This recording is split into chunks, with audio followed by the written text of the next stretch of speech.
I saw the farmers firsthand in '82 really struggling to survive, to be in the ag business, into the farm business. And this new industry gave them a chance to be a manufacturer of their own products. It gave them a chance to own their own ethanol plants. Something we didn't anticipate, but we were glad to see happen was the massive expansion of the livestock industry around an ethanol plant. In our area there, I think some of the most disappointed people in the U.S. would be the cattle feeders and even some of the swine feeders if the ethanol industry went away. And that was something we didn't imagine when we first started.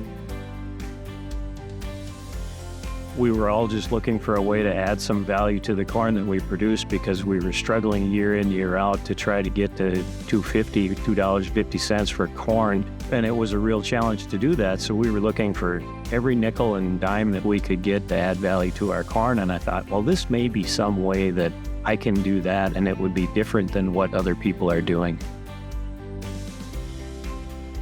Heartland's pretty proud of the fact that we still have a handful of original employees after 32 years. Heartland now operates at roughly 150 million gallons a year, and so that's a lot of corn that runs through.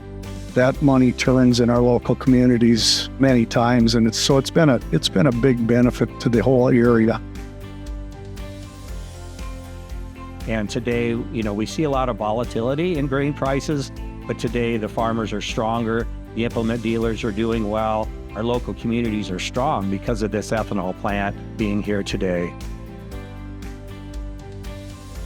We looked at why would we try and build an ethanol plant, and people in the past that had built one said, well, it changed the basis near an ethanol plant by a dime. And we thought, well, even if it's not an investor, we've helped everybody by increasing prices by a dime a bushel. And at that time, we were probably right below 20 million bushels that we would have probably ground in a year. So that is an economic impact of just a dime a bushel on 20 million bushels is a lot. The thing I was most proud of as being in the ethanol industry and ICM was, number one, just the fact that we improved a lot for agriculture. We contributed to sustainable agriculture.